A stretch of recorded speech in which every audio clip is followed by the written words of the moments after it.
A millionaire took his mute daughter to a café and was captivated when he saw a black woman communicating in sign language. Seattle, a quiet Monday morning. Dawn's light streamed through the towering windows of a luxury high-rise, casting a pale glow over the sofa where Daniel Wyatt sat frozen, weighed down by a grief that had gripped him for a year. On the thick rug before him, his 8-year-old daughter, Lily, curled up, clutching a worn-out teddy bear as if it were the last fragile thread tying her to the world. Her tangled brown hair hid half her vacant face. Lily's eyes stared blankly out the window. No words, no movement, no reaction. 1 year ago, a car accident had claimed Emily, Daniel's wife, Lily's mother, and from that day on, Lily had not spoken again. Daniel had tried everything: therapy, speech intervention, acupuncture, meditation, flights to Boston and San Francisco to see top specialists. Hundreds of thousands of dollars had bought only silence. A therapist had recently told him, "Maybe Lily doesn't need another technique. She needs a reason to reconnect." A reason? Where could he buy one? In what programming language could it be written? His phone buzzed. The screen lit up with Jason Cole's name, best friend and co-founder of North Star AI. "Meet me at Pine Café around noon. Update on the Tokyo deal." Daniel hesitated. Lately, he'd been avoiding meetings, hardly leaving the apartment. He didn't want to leave Lily alone, but he also knew he couldn't keep locking himself away forever. He looked at his daughter. "Sweetheart," he said softly, "how about we go out for a bit today?" No answer, but as he bent to put on his shoes, Lily slowly stood and held out her small hand to him. Such a tiny gesture, yet to Daniel it was everything. A sliver of hope, thin as the first ray of morning light. He smiled.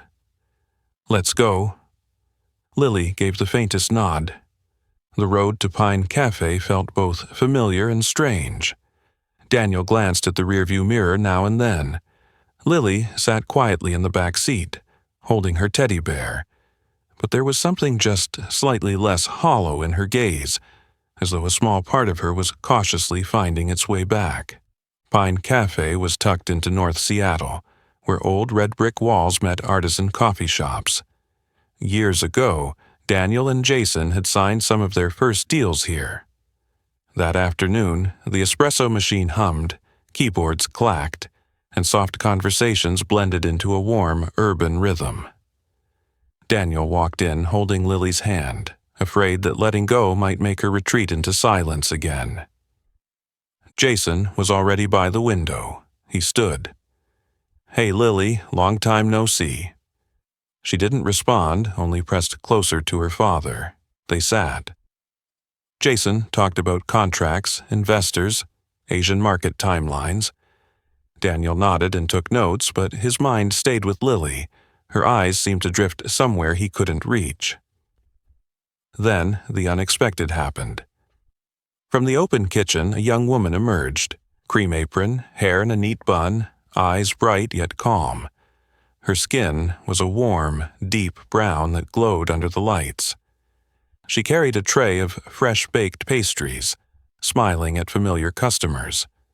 When her gaze landed on Lily, her smile softened. She tilted her head, watching for a beat. Not curiosity, not pity, instinct. Her name was Sophia Delgado, the cafe's baker, born profoundly deaf. Sophia set the tray near their table, hesitated a moment, then crouched so her eyes were level with Lily's. Her hands began to move, slow, gentle, rhythmic, ASL flowing like a silent dance. Her eyes stayed connected to Lily's, not forcing, only opening a door. "Hello? How are you? What's your teddy's name?" Daniel froze. So did Jason, and then the impossible happened. Lily smiled.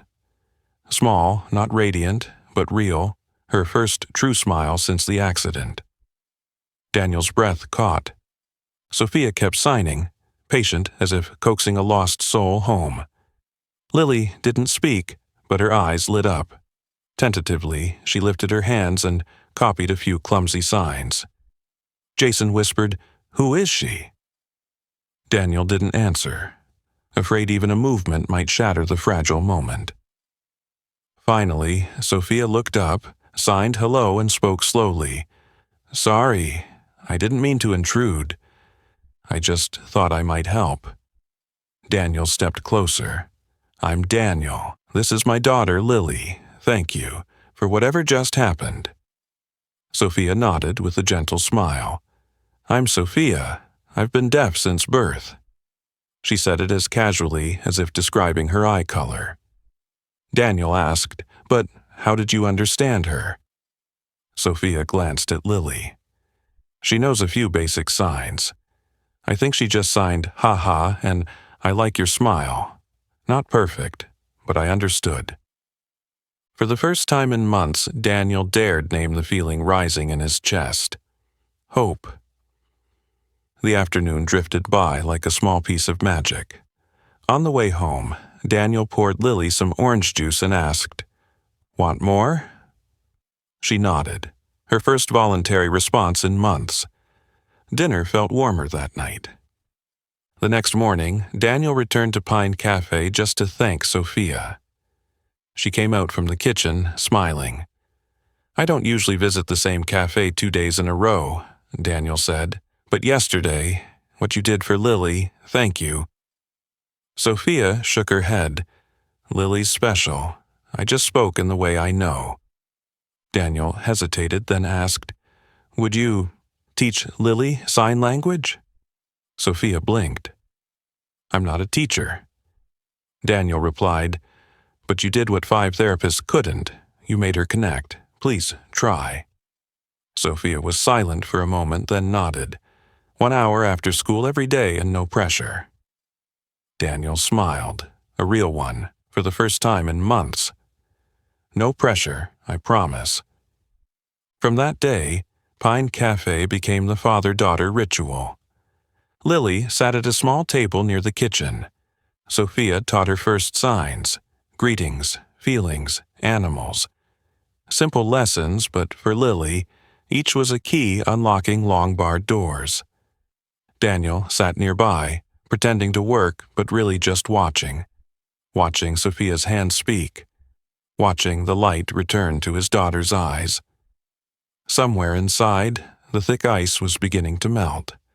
After a few sessions, Lily could already sign hello, thank you, cupcake, teddy bear, and had begun stringing together signs for emotions. Every time Lily got one right, Sophia would lightly tap the back of her small hand, nod, and her eyes would brighten. Sign language, Daniel realized, wasn't just about the hands. It was the art of presence, looking long, waiting long, and honoring silence as part of the answer. One rainy afternoon, Lily hesitantly signed, "Mother, in sky." Sophia paused, placed her hand on her chest to sign believe, then nodded. Daniel turned away, swallowing hard. For a year, he had tried to pull his daughter away from her grief with a packed schedule of appointments. But it turned out what she needed was someone willing to sit with the sadness, not fix it, not deny it. A ritual took shape. Learning, laughing, a small pastry to end the lesson. Every time, Lily would take an extra pastry, place it in front of Sophia, then sign clumsily, "Eat pastry, sadness, go away." Sophia would burst into laughter, signing back, "Pastry, makes today easier." Daniel, sitting nearby, would hear his daughter giggle, a sound like sunlight breaking through heavy clouds. In the open kitchen, Sophia worked like a quiet conductor. She weighed flour, folded butter, checked the oven, movement steady and calm. Sometimes strangers' eyes would pause on her, first because of her skin, then because of the small hearing aid behind her ear. Occasionally, Daniel caught whispers. "Is it safe for her to be in the kitchen if she can't hear well?" Sophia couldn't catch every word, but she could feel it, from the way lips moved, the shrug, the half-smile. She would just keep wiping the counter, then turn back to Lily to teach her new signs: safe, trust, brave. In Daniel's chest, a fire began to burn. Admiration for Sophia's composure, and anger at the weight of prejudice pressing on someone who was both black and deaf. After class, Daniel began putting down his phone more often. He moved meetings to the morning, spending afternoons by their learning table, practicing, listening with his eyes. He learned to wait for Lily to finish a full string of signs, to speak less, ask less, nod more. He realized that for the past year he had acted like an engineer, seeing a problem and trying to fix it. Here, healing was about relationship, not algorithms. One long rainy day, the cafe was nearly empty. Daniel brought hot tea to their table and asked, half teasing, half serious, "Sophia, do you ever regret not being able to hear music?" Lily looked at her, waiting for a secret. Sophia smiled, signing slowly so Lily could follow. "Yes, but Grandma said, feel rhythm with your heart. When you listen with your heart, you miss less than people think." The answer fell into Daniel like a warm drop. He realized he had spent the past year with his ears shut to his own pain. Now, he was learning to listen to it, with his eyes, with his heart, and it was saving him. That night, Daniel took out Emily's old wooden box, spreading photos across the table. He called Lily over, not speaking, just signing simple words: mother, love, remember. Lily didn't cry. She placed her finger on a photo of her smiling mother, then signed, clumsily, in sky. Daniel nodded, pulling her into an embrace. For the first time, father and daughter faced their grief without fearing it would swallow them. In the days that followed, Sophia's story slowly unspooled like a silent film. She had been born in Mendoza, Argentina, and raised by her grandmother, a woman who had taught herself ASL and passed it on with slow, deliberate gestures. "Grandma said," Sophia voiced slowly while signing for Lily, "hands can create flavor, not just language." At 18, she had signed a few documents at her father's request, matters of property, procedures. Last year, her father died suddenly of a heart attack. Only then did the debts and financial misconduct surface. "Some clients' lawyers thought I knew or benefited," she wrote quickly on paper for Daniel to read, then signed for Lily. "I wasn't charged, but I didn't feel safe anymore. An old friend helped me get a work visa. I came to Seattle." Her tone was steady, but Daniel heard the faint tremor that only someone chased by their past would carry. Daniel said, "If you ever need a good international lawyer, I know a few." Sophia shook her head. "Thank you. I don't want to pull anyone in, especially someone who trusts me enough to share part of Lily's world." That boundary only made Daniel respect her more. He began to notice small details. The way Sophia tilted her head to confirm something. The way she lightly touched the back of Lily's hand as if to say, "It's okay now." The way she wiped the counter in even circles, as though erasing the day's fatigue. From respect, a quiet fondness began to grow, not because she had helped Lily, but because of who she was. Steadfast, dignified, kind. On a clear weekend, Daniel took Lily to Gasworks Park. River winds rippled the water. Children flew kites. Lily held the string, turned to sign, "I can do it?" Daniel signed back, "You can do it." The kite soared, and Lily laughed, a sound sharp and bright, like glass clinking. Daniel turned away so no one would see his eyes glisten. That night, in the kitchen, as he set a bowl on the table, his hand accidentally knocked against the table edge with a soft thunk. He was about to grab a towel when he heard something, faint, like a seed breaking the earth. Dad. It wasn't a sign, it was speech. Daniel froze. He turned.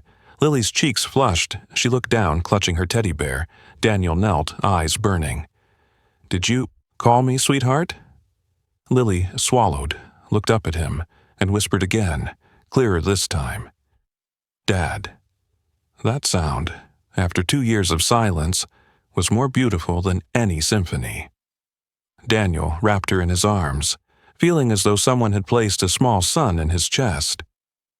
The next day at Pine Café, when he told Sophia, she didn't cheer loudly or clap. She simply smiled deeply, placed her hand over her chest to sign happy, then lightly tapped the back of his hand. Congratulations in the language of presence. While Daniel texted Jason to move their meetings permanently to mornings, clouds began to gather over Seattle outside the cafe window. He didn't yet know that Lily's newly spoken word would also be the guiding light through an oncoming storm. The prying eyes, the sharp headlines, and a woman who would walk in carrying the cold weight of prejudice. Margaret Wyatt. But that was tomorrow's story. Today, Lily had said, "Dad," and that was enough to set the world back on its axis. The glass door of Pine Café swung open, the bell giving the faintest chime. The air shifted temperature, as though a block of cold had just walked in. A woman in a dark trench coat, hair neatly pinned, steps firm, Margaret Wyatt. Daniel looked up, and the smile on his face dimmed as if someone had turned down a light.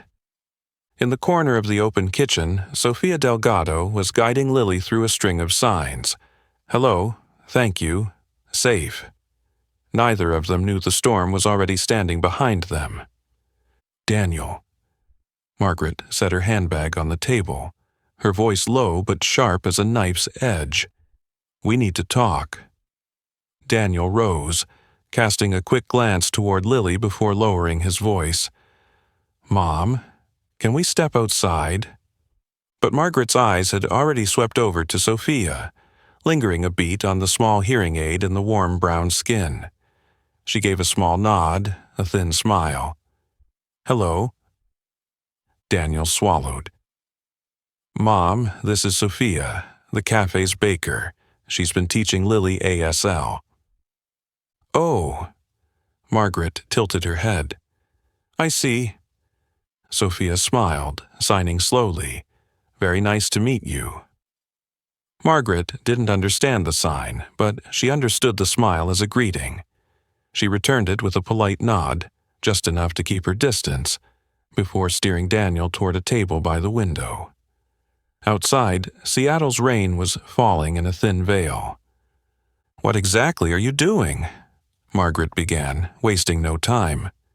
Bringing her here every afternoon, letting a deaf baker teach her this hand language? Have you thought more than one step ahead? Daniel kept his voice steady. Mom, Lily is reconnecting. We're in the middle of the Tokyo deal, Margaret cut in.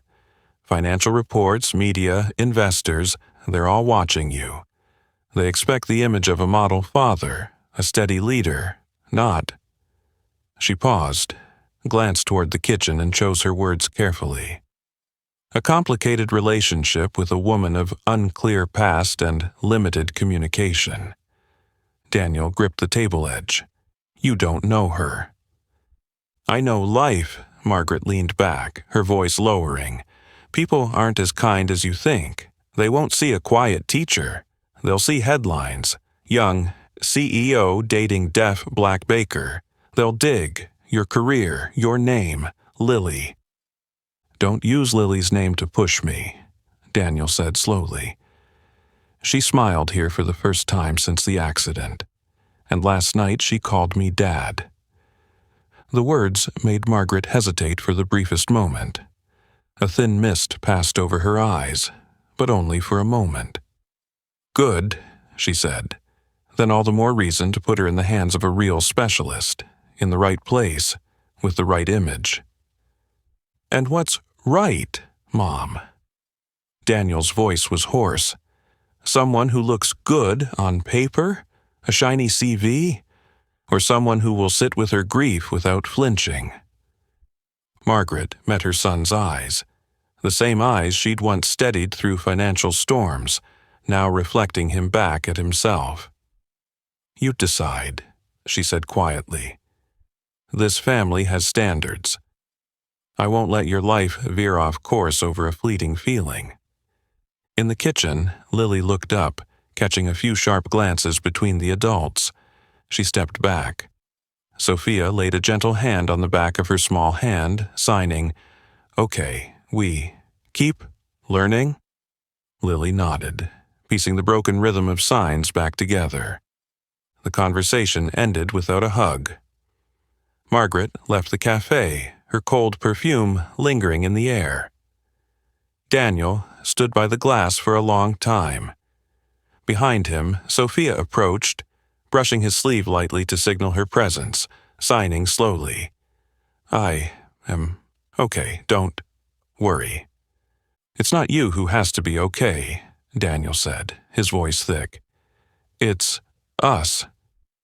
Sophia shook her head, her small, steady smile returning. "Lily first. Always." That night, Jason Cole called. "I hear your mother's in town." His voice was unusually serious. "Daniel, I need you to stay calm. PR says a paparazzo caught you carrying Lily outside the cafe. Sophia's in the frame, flower on her hands. Don't panic. It might not hit the press, but you know." "Know what?" Daniel asked, though he already did. "Framing." Jason exhaled. "They're not going to write, 'The woman who helped a child find her voice.' They'll write whatever sells. We're running the autism awareness campaign next quarter, and the face of it is the devoted father. PR can't fight a divisive personal story angle. I need you to be careful for a few weeks." Daniel looked over at Lily lining up her stuffed animals, then at the little box of pastries Sophia had sent home with a neat note. "Good job today, Star." He closed his eyes. "I'll be careful," he said, "but I won't hide." The next morning, the photo was on the front page of a local tabloid, and within hours it was pushed to a major news site. Tech CEO Daniel Wyatt spotted cozy with deaf baker at Pine Café.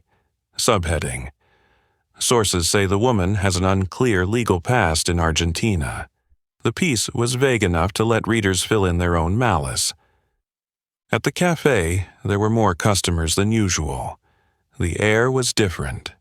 The click of hidden cameras under sleeves, lingering stares, whispered conversations that stopped mid-sentence when Sophia walked by. She couldn't hear it all, but she could feel it. Lily clung tighter to her sleeve. Sophia signed to Lily, "Breathe," like kneading dough. Even slow. Lily obeyed, her shoulders loosening just a little. A middle-aged woman approached the counter, her voice sweet but stiff. "You're Sophia? Oh, wonderful. My daughter loves the pastries here, but, in the kitchen, hearing is important, right? What if the oven timer rings and—" She stopped, smiling as if she'd asked something harmless. Sophia smiled back, quickly writing on a small board. "I use timers and feel the vibrations. The kitchen is safe. Thank you for asking." The customer faltered, turned away. Daniel saw the whole exchange, gripping his coffee cup until his knuckles whitened. That night, Margaret sent a single text. "If you let this go further, don't expect me to clean up after you."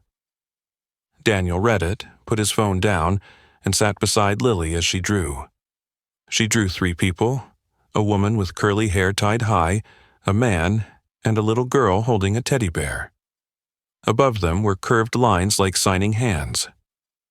Daniel didn't dare ask what she called the picture. He just stayed there until she fell asleep. And that same night, in the back corner of Pine Café, Sophia folded a piece of paper in half and tucked it into her old cloth bag.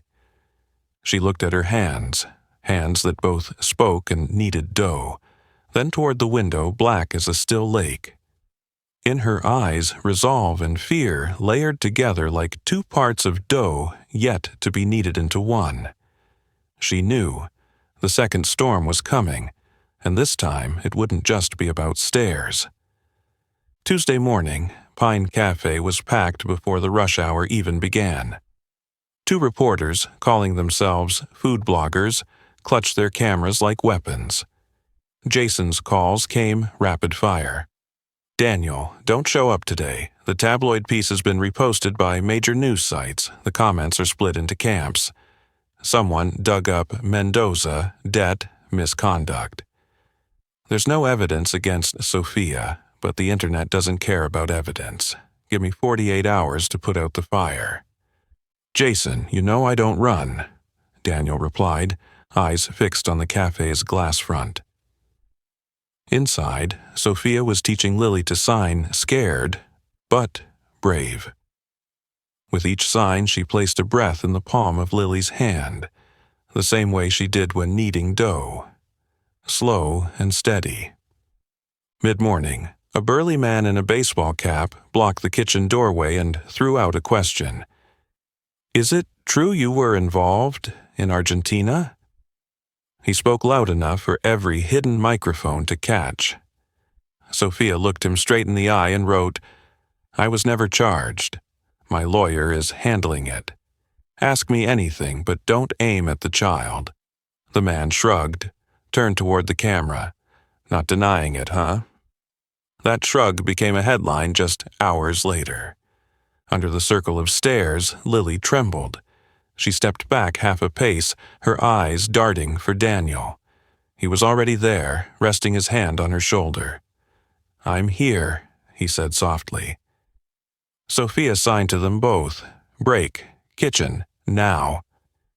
They retreated into the kitchen, the half-closed door muffling the noise. In the kitchen, the scent of vanilla, butter, and sugar wrapped the air like a blanket. Sophia reached into her cloth bag and pulled out a folded sheet of paper. She placed it on the wooden table, sliding it toward Daniel. Her hand shook slightly. Daniel looked at it, but didn't open it. "What is this?" Sophia spoke slowly, each word measured like she was pressing dough into a mold. "A letter?" Then she signed for Lily. "I don't want you to be hurt. If I leave, the storm will be smaller." "No," Daniel said instantly, on instinct. "You're not the storm. They are." Sophia shook her head, a tired smile on her lips.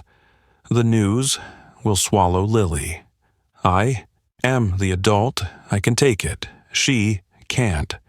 Her eyes burned with the weary courage of someone used to walking into the wind. He wanted to speak 100 arguments, but his throat was dry. All he could do was open the paper. Round handwriting, no wasted strokes. "I don't want to be the reason you or Lily get hurt. If I leave, things will calm down.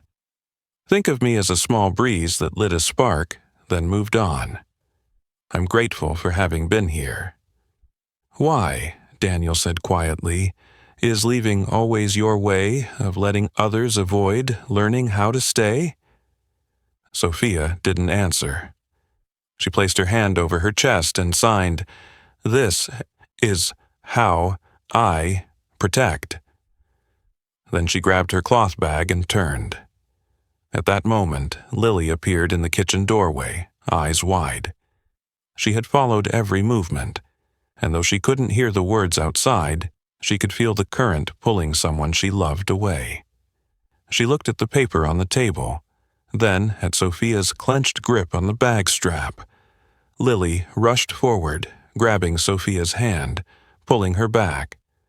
The small hands that had only recently learned to speak through signs now clenched so tightly the knuckles turned white.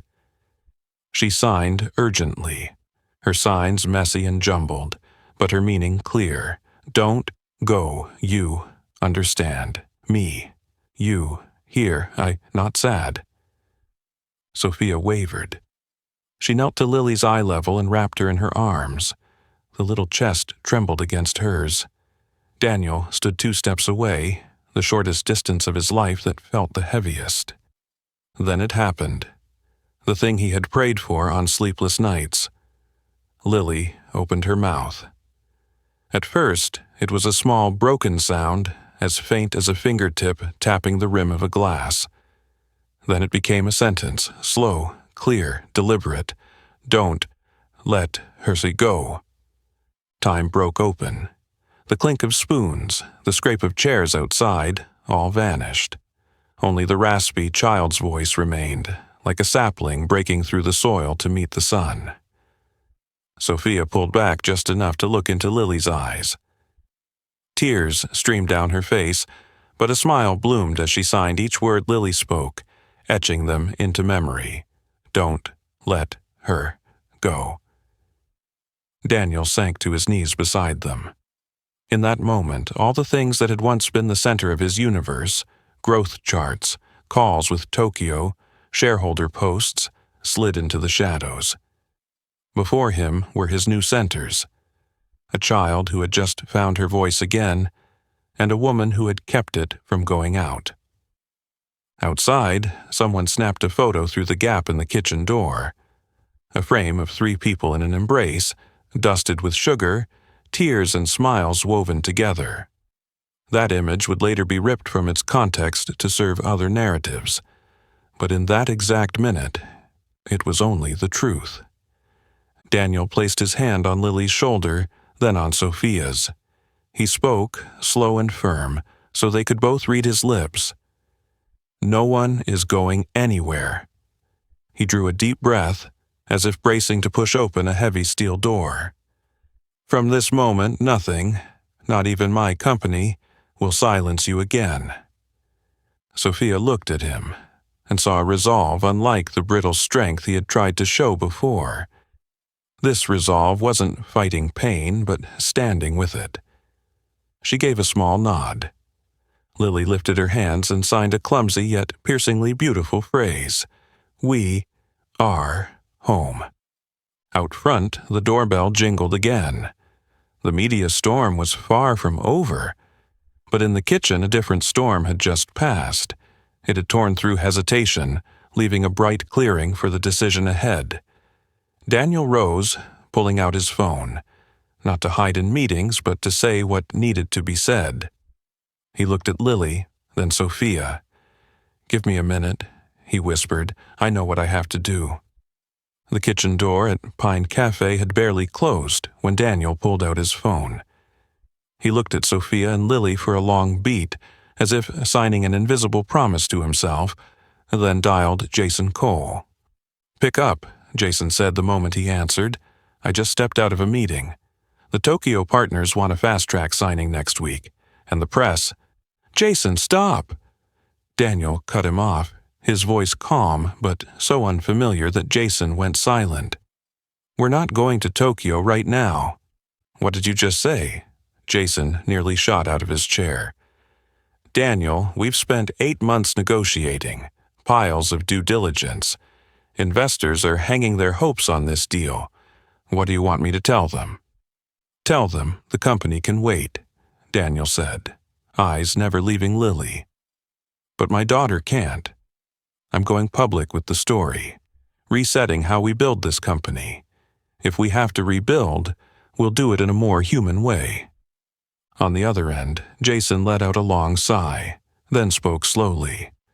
"I'm not arguing the right thing to do. I'm arguing the cost. The board is going to explode." "Let it," Daniel replied. "This afternoon, get everyone in the room." He hung up and returned to the wooden table. Sophia was still kneeling at Lily's eye level. Her hands were signing steady breaths, guiding the child's trembling rhythm back down. Daniel sat with them. "I just froze Tokyo," he said, speaking slowly so Sophia could read his lips. "I'll talk to the press, but first, I'm meeting the board." Sophia shook her head, reaching for the letter. Daniel pressed her hand down gently, not to stop her, but to stay with her. "Don't go anywhere," he said softly. They can call you anything they want, but here we call each other by name. That afternoon, in the glass-walled boardroom of North Star AI, the table was stacked with Tokyo deal binders, growth charts, and for the first time a printout from a tabloid. Daniel holding Lily. Behind him, Sophia, her hands dusted with flour. The board chair sat straight. Daniel, the timing is terrible. Which is exactly why I want to choose, Daniel said plainly. Either we keep playing the part, a company that talks about education and children, but whose leadership hides his daughter and the woman who helped her find her voice because it might look bad, or we stand upright, tell the truth, act on it, and design every product and campaign with an accessibility-first philosophy. A board member tapped a pen. Daniel, don't turn your personal drama into company strategy. Daniel's gaze didn't waver. I'm not turning anything. I'm seeing. An 8-year-old relearned speech through ASL. We're building an educational interaction platform without sign language, without real-time captions, without haptic cues for deaf children. Oh, that's not sentiment. That's a product gap. The room was still for several seconds. The CFO leaned forward slightly. If we pause Tokyo, we need a replacement roadmap. Cut 15% from vanity marketing spend, push it into accessibility R&D, Daniel replied immediately. Launch North Star Learn, Access Pack, ASL Overlay, Features, Auto Captions, a Sign With Me interface. And, he paused, looking through the rain-streaked glass over the city. I'll hold a press conference, not to polish the image, but to take the mask off. The chair folded his arms. If you're wrong, we lose valuation. If I'm right, Daniel said, we gain a soul. Another stretch of silence. Then Jason spoke. I'm with Daniel. We've talked about values for 5 years. It's time to live them. The meeting ended with a provisional agreement. Tokyo paused for 2 weeks. Daniel allowed to hold a press conference, and a task force formed for the Access Pack. Not everyone was happy, but no one walked out. That evening, back at Daniel's apartment, Margaret stood by the window, a cup of tea in hand. You've just done something reckless, she said without turning. Canceling Tokyo, letting the press see you weak. I'm not weak, Daniel replied, so steady that Margaret had to turn. I'm choosing. The woman you called complicated taught my daughter to speak again. I'm not trading that for a pretty headline. Margaret held his gaze for a long moment. I don't hate her because she's deaf or because her skin is dark. I hate the risk. Do you remember how your father died? One bad decision, one risk. I remember, Daniel said, his tone softening briefly. But fear isn't the only legacy we pass on. She said nothing. Before leaving, she placed an envelope on the table. Lawyer, for when you misjudge the goodwill of the world. Daniel didn't pick it up. He poured water, took it to his daughter's room. Lily was drawing, a bakery with a blank signboard. What store is that? He asked. She looked up, smiled, and signed, Cake, Roots, Sweet. Then she scrawled beneath the picture, Sweet Roots. The next day, at Pine Café, the owner posted a sign, No filming minors. Daniel hired a security guard for peak hours. He sent a legal warning to the outlet that had fabricated the Argentina source story. Sophia stood behind the counter watching the changes with gratitude and hesitation. I don't want to turn this place into a trench, she said slowly, carefully enough for Daniel to catch every word. People come here for coffee. They need peace. So do I, Daniel smiled. That's why I'll create it.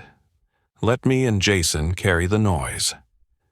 He handed her a white invitation card, a press conference on Saturday at a small community center, not a glitzy hotel. In the corner was the hand sign I-L-Y, I love you in ASL, embossed faintly like a watermark. "You don't have to be there," Daniel said, "but I want an ASL interpreter, and I want to say it all, that you're the woman I love." Sophia was quiet for a long time. Her eyes carried two opposite currents. One, to protect Lily by staying away from cameras, the other to stop running. She looked toward the little girl practicing signs in the cafe mirror. "If someone asks, why is a deaf black woman standing next to a young CEO?" she said softly. "What will you say?" Daniel thought for a moment, then answered, "Because she taught me how to listen." Sophia exhaled, nodded. "All right, but on one condition. No one turns this into cheap PR. Don't make me the human interest piece and then forget everything the next day." "Deal," Daniel said, offering his hand. She took it, not for show, but to walk through the storm. The night before the press conference, Jason sent a Q&A sheet. Tough questions, preemptive strike talking points, short, sharp answers. Daniel read it, then marked red lines through sections. Cut the polish, drop the jargon, keep the truth simple. At the top, he handwrote, "No defense, only truth." In the apartment, Lily practiced in front of the mirror. "Hello, I am Lily. I want to go, want to stand next to Dad." Daniel waited, then nodded. "You can stand with me, but if you get tired, tell me." Lily nodded firmly, as serious as if signing a contract. Sophia, meanwhile, sat alone on her windowsill, the cloth bag beside her. She took out the folded goodbye letter. This time, she tore it into thin strips and dropped them into a ceramic bowl. On the sill was a vanilla-scented candle. She lit it. The paper curled, releasing a thin stream of smoke. She watched the flame, placed her hand over her chest, and signed to herself in the dark glass, "Stay." And somewhere across the city, the hot headlines kept rolling, the sharp comments kept digging in, but tomorrow morning they would have their own voice, one that didn't need to shout, only to be clear. Saturday. The multi-purpose room at the Fremont Community Center was warm enough for people to take off their coats, simple enough that words wouldn't be drowned out by the backdrop. In the front row, ASL interpreter Maya Ross stood beside the podium, checking the mic and lighting. Daniel, in a white shirt without a tie, held Lily's hand tightly. Across the room, Sophia entered with her familiar cloth bag and steady eyes. She stood at the back, not hiding in the shadows, but standing firm. The camera lights came on. Jason gave a nod. Daniel stepped up to the podium and took a deep breath. "Good morning," he said slowly, giving Maya time to sign smoothly. "My name is Daniel Wyatt, and this is my daughter, Lily." He paused briefly, scanning the room as if looking each person in the eye. "I'm not here to talk about products or valuation. I'm here to tell the truth. I am in a relationship with an extraordinary woman. She doesn't hear the way we do, but she listens with her whole heart. Her name is Sophia Delgado." A faint ripple of murmurs passed through the crowd like a light breeze. Cameras clicked. Maya signed each word with steady rhythm. At the back, Sophia stood still, but her eyes trembled ever so slightly. Lily squeezed her father's hand tighter. "For 2 years," Daniel continued, "I tried to fix my daughter's pain with every method possible. Nothing worked like presence and respect. Sophia has taught Lily ASL every day, patiently laying each brick of a bridge. This week, when Sophia was ready to leave to protect us from the noise, Lily spoke. Don't let her go. That is the most beautiful sentence I've ever heard." A reporter raised a hand.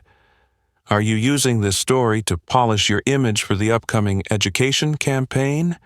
"No," Daniel answered without blinking. I'm using this story to wake myself up. But since I'm the CEO, what I do next is also what the company will do. We've paused the Tokyo deal. We're adding the access pack, real-time captions, ASL overlay, haptic prompts, to our product roadmap. Not because it looks good, but because it's right. Are you giving special treatment to your girlfriend? Another reporter followed up. She's rumored to have a shady legal past. I won't comment on rumors, Daniel said, his voice dropping half a tone. I'll say this. In a city that teaches us to follow procedure, remember that a person's dignity exists before any procedure can validate it. As for my part, I've worked with an attorney. Anyone fabricating stories will be held accountable. Jason made a quick wrap-it-up gesture, but Daniel raised a hand, asking for one more minute. He turned to Maya. Sorry, may I borrow your hands? He lifted both hands in front of his chest and slowly signed I-L-Y, I love you, then signed thank you. This is the language that brought my daughter back, he said, and from today, every North Star event will have ASL interpretation. A silence fell. Then, not thunderous, but steady and genuine, applause began. Some still furrowed their brows in calculation.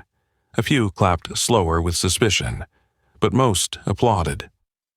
At the back, Sophia placed a hand over her chest, signing a small, private thank you. When the conference ended, Daniel stepped down from the stage. Lily wanted to speak.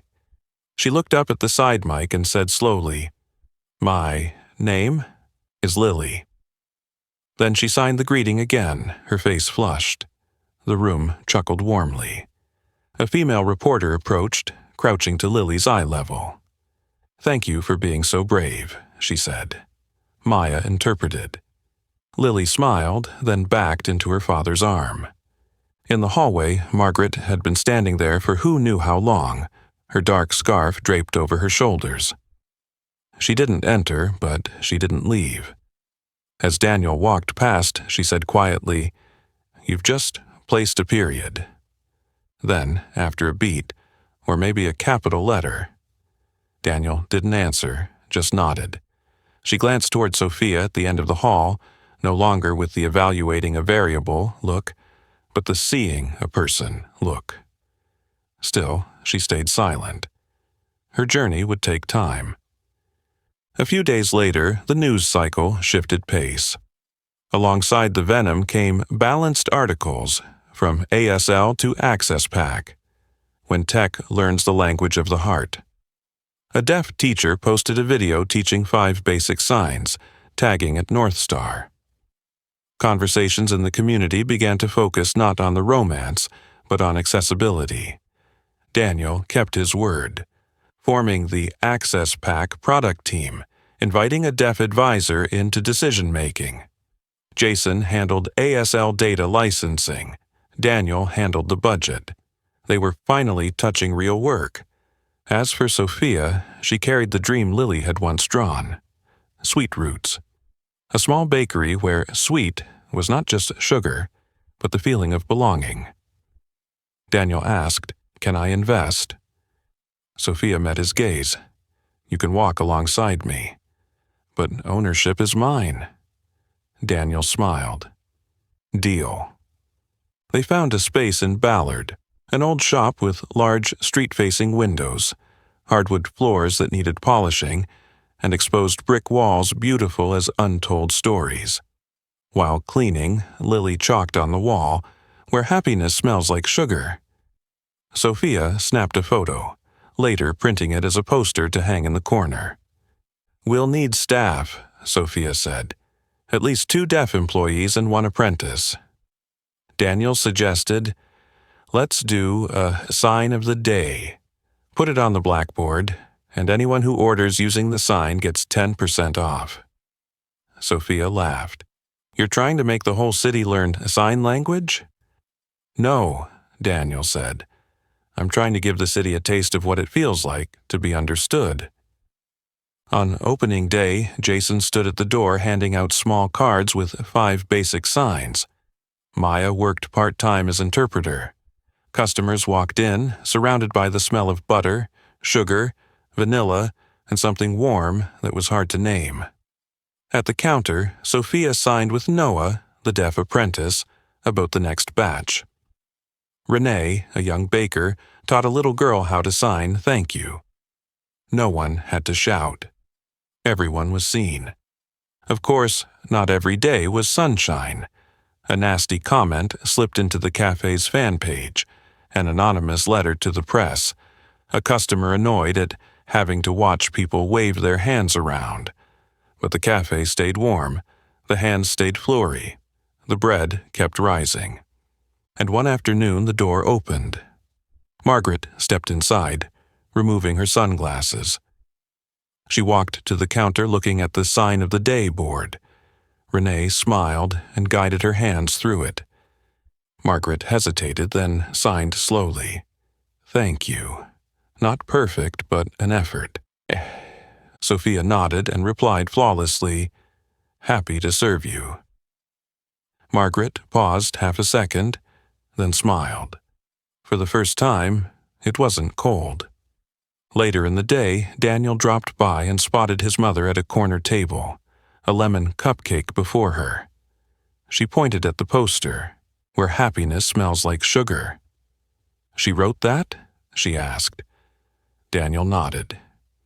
She was quiet for a moment, then said, "I won't promise it will be easy. But today is easier than yesterday." Daniel glanced over at Sophia, adjusting Lily's hand shapes in the kids' ASL class wrapping up for the day. He knew the storm wasn't fully gone, but the sky had cleared in patches, and in that clearing, Sweet Roots didn't just bake bread, it baked trust, the belief that people can learn to understand each other. That night, before closing, Sophia chalked a short sentence on the board. "Some languages need no words." Underneath, Lily carefully signed 3 small words: home, us, here. The small meeting room at North Star was packed. On the screen, the Access Pack prototype was running.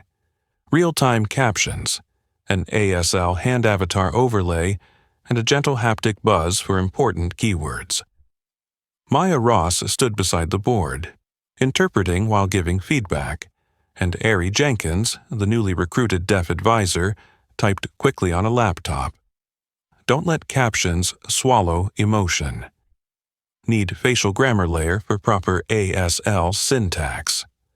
Noah, the deaf intern from Sweet Roots, pointed at the Sign With Me practice module. Add slower feedback so beginners don't panic.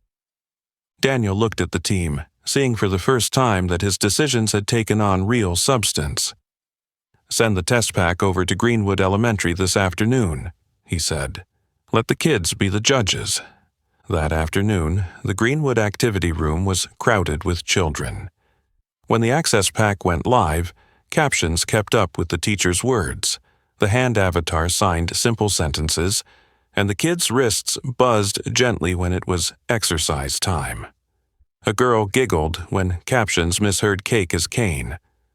Maya raised her hand to request a fix, and the engineers patched the algorithm live from a laptop. The lesson's rhythm didn't break. At the end, one boy tapped the device and signed, "I feel I can hear." Daniel heard that word "hear" through the boy's hands, and his throat burned warm. That evening, the CFO texted, "Cash burn is rising because Tokyo's been delayed. Need a cash flow plan." Jason replied with a projection sheet featuring the Access Pack. 6 school districts had expressed interest. 2 schools had signed letters of intent. Not a miracle, but momentum. At Sweet Roots, the storm still blew. Online, a few anonymous accounts called to boycott the deaf baker's shop.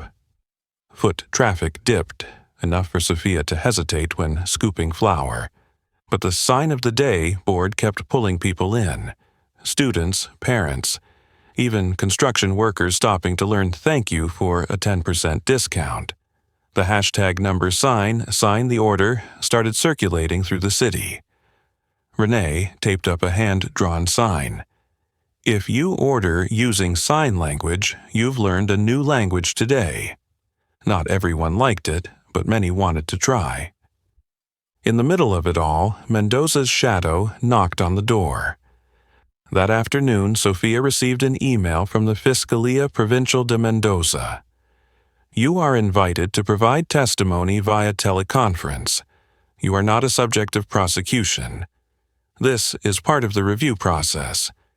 It was legal, polite, but the phrase "not a subject" was quickly twisted by a blog into "involved in." The comment threads heated up. Daniel read the letter and exhaled. At least it's clear. Jason was cautious. Clear to people who know the law, but the internet not so much. He suggested setting up both legal and communications teams, scheduling the remote testimony at a law office. Late that night, Margaret appeared at Sweet Roots. No entourage, no cold perfume. She stood at the counter, glancing awkwardly at the sign of the day board. Renee smiled and guided her through it. Margaret's thank you was stiff, but earnest. Sophia stepped out from the kitchen, removed her gloves, wiped her hands. The two women stood facing each other, vanilla in the air and a thick silence between them. I owe you something, Margaret began, her voice rougher than usual. The other day, I judged you through my fear. I've been protecting my son the old way, controlling risk, shaping image. But I've seen my son stand the tallest when he's next to you. Sophia met her eyes, not stepping back. I'm afraid too, but leaving isn't always the right way to protect. Margaret gave the faintest nod, as if conceding a lesson. She placed a card on the counter. Alicia Morgan, Escure International Counsel. A friend of mine, she said.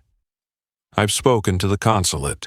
You can give your testimony from Seattle. I can't promise to be warm overnight, but today I'm standing with you.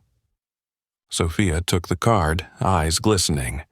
She signed slowly to be sure Margaret understood, even without knowing ASL, thank you. They sat in a corner booth. Margaret asked about Sophia's grandmother, about listening with the heart, and then, like a small crack in an old wall, spoke about her husband, lost to one reckless decision, and how the fear of failure had turned her love into a selective blade. I'm afraid Daniel will repeat history, she said.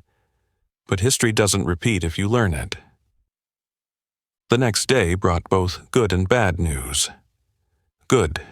Greenwood sent a thank you letter, inviting North Star to demo again. A private school even offered to pay for beta access. Bad, an influencer posted a video calling for a Sweet Roots boycott, mocking waving your hands to beg for a discount. One-star reviews spiked. Sophia held her phone, lips pressed tight. Daniel pulled it from her hand. Don't read real people. He motioned to close the cafe for an hour. A small sign went on the door, silent hour. During that hour, anyone entering the cafe ordered only in sign. Those who didn't know were taught at the door, with Maya interpreting. No music, no noise, only hands and eyes. By the end, a group of truck drivers stumbled through a thank you, grinning sheepishly like school kids. The hashtag #Silent Hour Seattle climbed the local trending list. That night, Daniel brought Lily home. She scribbled in her notebook, "Tomorrow, I'll teach Grandma the sign for love." Daniel laughed. Then his smile faded at the email. The board had called a special meeting for next week. Jason messaged privately, "One member wants to discuss replacing the CEO for emotional decision-making." Daniel glanced at Sophia, turning off the cafe lights. He knew. The next storm wouldn't just be public opinion. It would be about power. But in his mind there were new anchors. Margaret's card, the polite letter from the Mendoza prosecutor, the steady stream of people joining Silent Hour. Not a victory, but clearly not alone. Late at night, in front of the mirror, Daniel practiced one line for the board meeting. Not a metric, not a chart. A definition. Leadership is choosing people, even when it costs. He didn't know how they'd vote, but for the first time, he wasn't afraid of the answer. Monday. The conference room at Alicia Morgan's law firm had been transformed into a small courtroom. A large screen showed the office of the Fiscalía de Mendoza. The court reporter's keys clacked. A Spanish-English interpreter sat beside Maya Ross. Sophia sat upright, her cloth bag tucked under her chair. Daniel sat behind her, far enough not to intrude, close enough to read her lips. "Do you confirm your signature on the transfer documents?" The prosecutor's voice came through the speakers from the screen. "Yes," Sophia said slowly, signing alongside her speech to keep her rhythm. "But I did not know it was an illegal asset transfer. I acted on my father's request and received no benefit." "Did you receive any money afterward?" "No." "Can you provide your account information?" "Yes." And so it went for 3 hours. No raised voices, no ambushes, just lawful questions, steady answers. Finally, the prosecutor read a single line. "You are not a subject of investigation. Your testimony will be kept on file. We will send an official confirmation letter within 14 days. The screen went dark. Maya gave a tired smile and signed ILY. Sophia exhaled, her shoulders lowering as if she had just set down a tray far too heavy. Stepping into the lobby, they ran into cameras. A reporter threw out, "How does it feel to get off?" Daniel stepped in front, voice cold. "She didn't get off anything. She cooperated. She's clean. We're waiting for the confirmation letter. Right now, let her breathe." He didn't shout, but the weight in his words made them step back. Meanwhile, at North Star, the special board meeting began. The chair opened bluntly. "A group of shareholders has proposed reviewing the CEO's position. Reasons: Tokyo cancellation, media risk." Daniel brought no slides. Instead, he brought a few letters. Lois from schools, thank you emails from Greenwood parents, and a short handwritten note. "If our product leaves out the deaf, the blind, the autistic, we are leaving out children." A member slid over a newspaper. "This is a tech company, not a charity." "Precisely because it's tech," Daniel replied, "it cannot exclude an entire group. The access pack won't make us poorer. It makes us right and opens a new market." The vote began. The board display rolled, 3 in favor of keeping Daniel, 3 against, 1 abstaining. All eyes turned to the empty seat. One member was on the way. The room waited, air thick. Jason swallowed hard. Daniel looked out through the glass and saw a heavy cloud sitting on the city's roof. The door opened. The person who walked in wasn't the missing member. It was Margaret. She had no voting rights, but sat in the gallery, placing an envelope in front of her. "You're not on the board," the chair said, frowning. "I'm part of the individual shareholder group," Margaret said evenly. "And I'd like 2 minutes." A reluctant nod. She looked each member in the eye. "You hired Daniel for his cool head. Today, he's put his heart on the table. I used to think that was weakness. But I've seen results. 6 school districts knocking. A community coming back to the company because they see we're listening. I've spoken to 2 funds. If you try to oust my son today, they'll walk." She pushed the envelope forward. "This is a pledge of additional investment if the board keeps the Access Pack strategy and gives Daniel 2 quarters to prove it." No applause, but no one left. The late member entered, looked around, sat, and voted to keep him. The display ticked over, 4-3. Jason sank into his chair, exhaling like he'd just swum a lake. That afternoon, the city spoke, too. At Sweet Roots, Silent Hour became Bridge Day. ASL letters taped across the walls, parents bringing kids to learn, college volunteers teaching. Noah manned the counter, signing rapid fire with a group of high schoolers. Renee drew hand-shaped cookies. Maya made coffee while interpreting. The tip jar overflowed. Sophia poured it into a scholarship fund for kids to learn sign language. Darkness still lingered. After school, a paparazzo waited outside Lily's gate. The flash made her flinch, her hands fumbling mid-sign. Daniel slammed on the brakes, stepped out, and blocked the camera. School security rushed over.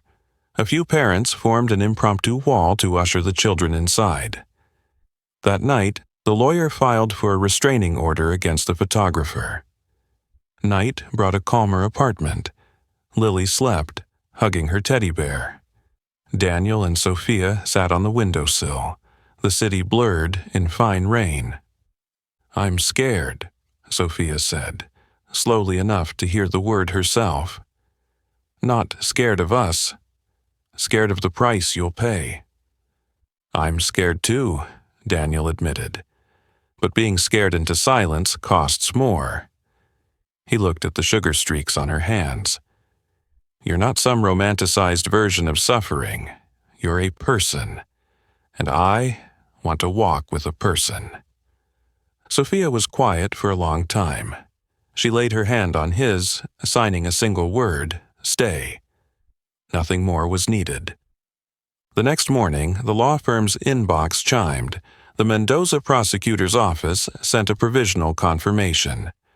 Ms. Delgado is not a subject of investigation in case number. Testimony was taken to complete the factual record.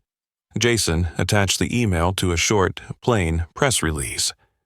The influencer boycott post lost traction as people began sharing videos of kids signing to order pastries at Sweet Roots. That evening, the rain stopped. In the cafe's backyard, yellow lights hung along the trees. Lily set up a stage from wooden crates, teaching other kids a few signs. "Hello, thank you, cake."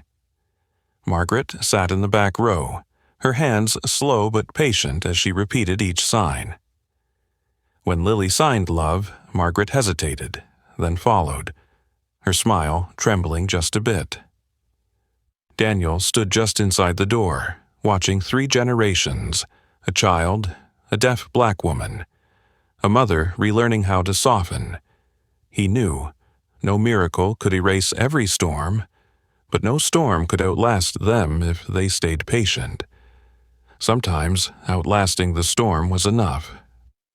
In the sound of children's laughter, Daniel touched his shirt pocket. Inside, a small box rested, unopened. Not tonight, but soon, because every explanation was now in place. Only one question remained, waiting for the right moment to be asked. 3 days after the remote testimony, the law firm's inbox chimed. A short, dry but warm sound. The Mendoza prosecutor's office had sent an official document, stamped in red, confirming that Sophia Delgado was not a subject of investigation, that her testimony was recorded according to procedure, and that there were no legal grounds binding her. Alicia Morgan forwarded it to Daniel, Jason, and Margaret. Jason exhaled after reading it. "This is our media anchor." Daniel just nodded. He didn't feel triumphant, only lighter, like someone who had just set down a tray that was far too heavy. Good news didn't make life all sunshine. That afternoon, someone spray-painted a messy "Go Home" across Sweet Root's front window. Within 5 minutes, neighbors had gathered. The elderly bookstore owner, the young Vietnamese couple from the corner, a few students, even Maya Ross and Noah. They brought cloths and glass cleaner.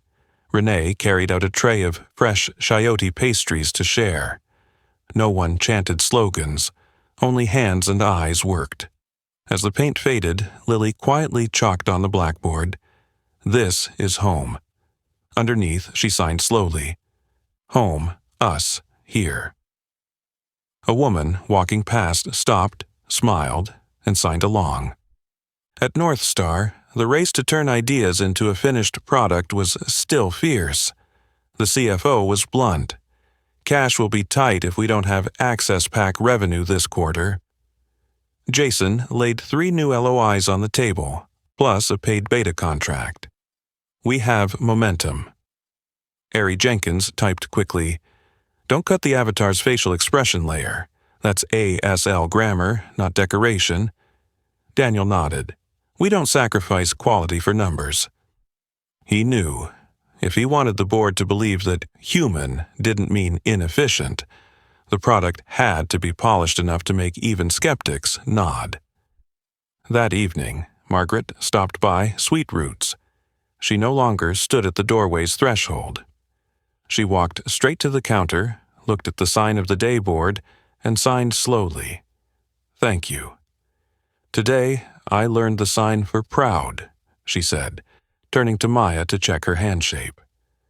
Maya smiled, guiding her. Margaret's hands still stiff but trying to shape them right. When she finished, she turned toward Sophia and signed it again. Sophia froze for half a beat, then smiled warmly. "Thank you." That night, Daniel received a compiled update. 6 school districts expressing intent to buy. 1 private school signed. Local media was starting to pivot from personal gossip to accessibility and education. He shut off the screen and told himself, enough. Tonight is for home. Sweet Root's backyard was small, but it breathed. A few strands of yellow lights hung in a crisscross, pots of mint and lavender along the fence. The smell of vanilla from the oven still hung in the air. Lily dashed around with Noah, signing random news signs for fun as they ran. Sophia sat on a wooden chair, flowers still dusting her hands, hair loosely pinned. Daniel walked over, sat across from her. He didn't bring a speech, just steady breathing, and a small box in his shirt pocket.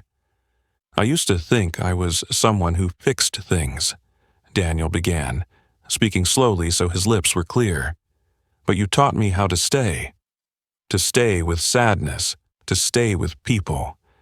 And I want to stay with you for a long time." He raised his hands, signing each word as slow and beautiful as he could.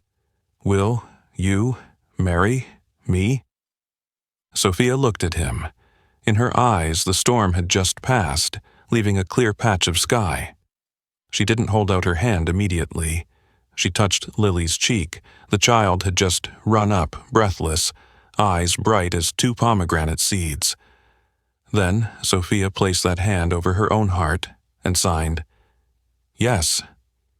Daniel opened the box. The ring wasn't large nor flashy.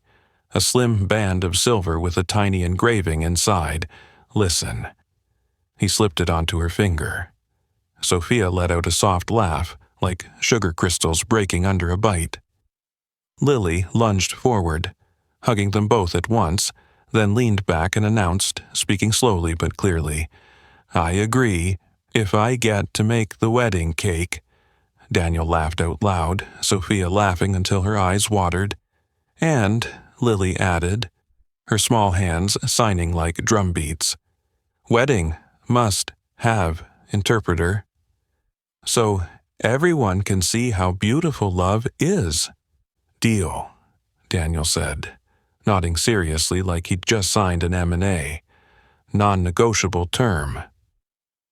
Through the laughter, Maya signed congratulations from the doorway. Renee popped her head out. "Need a cake tasting?" Noah was at the wooden board, arranging ASL letters into ILY, then turned to give them a wink. As night fell and the others left, Daniel and Sophia stayed behind. He told her about the board meeting, how he nearly lost his seat, then kept it thanks to the final vote and Margaret's intervention. She told him about the Mendoza email, about the relief of someone seeing her without treating her like a question mark. They didn't promise forever without storms. Only this: when storms came, they would stand together. The wedding took place a month later, as simple as a beautiful afternoon. In the backyard of Sweet Roots, wooden chairs in a circle, yellow string lights, a green arch of leaves. Maya stood next to the officiant, wearing a neutral dress so her signing hand stood out clearly. Daniel in a navy suit, Sophia in a perfectly fitted white dress with her hair pinned high, a sprig of lavender tucked in. Lily wore a white apron and a tiny chef's hat, as serious as if she were catering her own private Oscars. When it came to the vows, Daniel spoke first, then signed each word. Sophia replied in ASL, then said slowly, "I choose to stay." The deaf guests and the hearing guests understood. No one was left at the edges. The cake, Lily's of course, was a multi-tier vanilla butter cake, topped with small sugar hands. Next to it, a wooden sign read, "Today, learn a new sign." Guests passed around small cards with 5 basic signs printed on them. Margaret stood in the garden's corner, practicing proud, then discreetly wiping her eyes behind her glasses. When the music, played softly, started, Sophia couldn't hear it, but felt the rhythm through Daniel's chest. She rested her head on his shoulder. Vanilla, mint, and lavender blended into a scent that felt like home.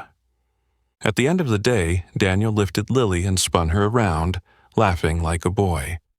"Sweetheart," he murmured, lips clear enough for Sophia to read, "because of you, I can hear things I couldn't before." Lily nodded, seriously signing, "Dad, good, now."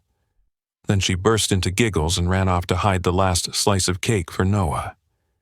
As the lights dimmed, they stayed a moment longer in the sweet quiet. On the brick wall, Lily's old poster still hung, "Where happiness smells like sugar." Beneath it, Daniel had added in fine pen, "And like the person you love." 2 years brought many changes. Paint no longer clung easily to the shop's new windows. The chalkboard filled with more handprints, and people who once shook their heads now moved their hands in rhythm with the signs. North Star's Access Pack had become a default feature in many classrooms. Ari Jenkins showed off a chart. ASL overlay usage was climbing month by month. The facial expression layer, once dismissed as decoration, was now a standout feature drawing constant praise from deaf teachers. Maya and a team of interpreters were paid proper professional rates by a tech company, something rare just a few years earlier. Jason joked, "We're selling value through our product, this time literally." At Sweet Roots, the small bell over the door knew the signatures of its regulars. 2 quick taps meant Noah, 1 long tap meant little Emma, who loved chocolate cake. The sign of the day board was no longer a promotion, but a ritual. Everyone stopped to learn 2 hand movements before ordering. Sophia, now the owner of 2 shops, the second in Capitol Hill, still wore her cream apron. She managed plenty, but still needed dough every day, so her hands wouldn't forget. On the shelf sat a tin box for the ASL Scholarship Fund for Children in Need. It grew heavier with each season. This afternoon was Lily's 10th birthday. The backyard was strung with golden lights like low-hanging stars. Paper bunting showed both letters and signs. Lily's friends, hearing and deaf, darted between cupcake tables. At the head of the yard, a small wooden stage. Lily stepped up, microphone in hand, eyes bright. She greeted first in English, then repeated it in ASL, her movements smooth as breathing. There was no stiffness anymore. Spoken language and sign language flowed together like 2 braided ribbons. Maya stood at the corner of the yard, smiling. Today, Lily didn't need an interpreter. She was her own. Margaret sat in the back row, hands wrapped around a cup of mint tea. She no longer hid her feelings behind tight lines. She had long since returned to class, not finance class, but basic ASL at the community center. Her signing was clumsy but patient. When Lily looked her way and signed love, she responded much more precisely than last year. "She's grown so fast," she murmured to Daniel, pride woven into her voice. Sophia sat beside her, one hand resting on her 6-month belly. The baby kicked gently, like knocking on a door. Daniel placed his hand there and smiled.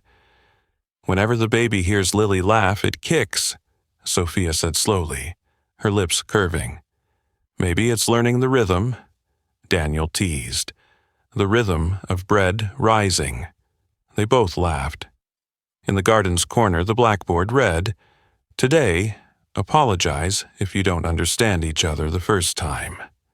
Below were 3 simple signs teaching how to ask someone to repeat in ASL. No one was treated as a bother for asking again. Night fell, and the storytelling began, by hand. Noah stood with Lily, walking through Sweetroot's journey, from flower-dusted aprons to silent hour, from a vandalized wall to bridge day, from a press conference with an interpreter to today, when cake and signing had become part of the city's rhythm. After each bit of the story, Lily spoke briefly, then signed it in full. Hearing guests understood. Deaf guests understood. No one stood on the outside. Then came the gift. Daniel carried a small box to the stage and opened it. A set of 52 laminated cards of signs, drawn by Renee, reviewed by Maya. Each one a word their family had once needed. Stay, slow down, sad, brave, proud, home. "You've taught us so much," Daniel said, speaking slowly and signing alongside. "Today, we give you the words that once held you, so you'll remember, whenever you feel lost, just put your hand on your heart." Lily didn't cry for drama's sake. She smiled, hugged her dad, then turned and hugged Sophia, hugging the baby too. "I'll teach the baby early," she said, each word round and clear, "so they can speak with their hands and their heart." In the audience, a middle-aged man stood and asked to write on the blackboard. He was a father of a deaf child from another district. "Thank you for letting us be seen," he wrote, then signed awkwardly but understandably, "Thank you." Ari Jenkins leaned to Jason. "That's a metric you can't put in a report, but it's what makes every chart mean something." Jason nodded, smiling. When the birthday cake, shaped like a vanilla house, was brought out, Lily took a deep breath and blew out the candles. The flames vanished, but the golden light stayed warm. The singing began. Some sang, some signed the lyrics. Sophia placed her hand on her belly, feeling the rhythm through her skin. Daniel wrapped an arm around her, his eyes resting on Margaret, who was signing along slowly. Suddenly, she turned to Sophia and signed something she'd never thought she'd say with her hands, proud of you. Sophia froze for a second, hand to heart, then replied simply, "Thank you, Mom." After the party, the yard emptied. The lights hung low like fallen stars. Daniel, Sophia, and Lily stayed behind. Lavender rustled in the breeze. The smell of butter and sugar clung to their hair. Daniel set out 3 chairs. "On the first day at the café," he said softly, like telling a secret, "I was afraid to touch anything for fear of breaking the moment. Today, I'm only afraid I don't have enough hands to hold everything beautiful we have." "You don't need many hands," Sophia smiled, signing only the right hands. Lily jumped in and signed her longtime favorite, I-L-Y. All 3 did it together, laughing aloud. On the brick wall, the old poster still hung, "Where happiness smells like sugar." That afternoon, Margaret had quietly added a small note beneath, "And has room for everyone." Her handwriting was shaky but firm. Before going inside, Daniel paused, looking at his two girls, one grown, one still kicking inside. He whispered, lips clear for Sophia to read, voice loud enough for Lily to hear, "Not every story needs words. Some stories, like ours, only need people." Lily nodded, signing evenly. True. Sophia pressed her hand to her chest, feeling the steady rhythm. One beat for her, one for the baby, one for the man who had learned how to listen. The night closed with laughter still caught in the fence, the scent of vanilla still lingering, and three hands intertwined as one. In Seattle, sometimes the rain still falls. But in that small backyard strung with golden lights, there is a language with no words, enough for a lifetime.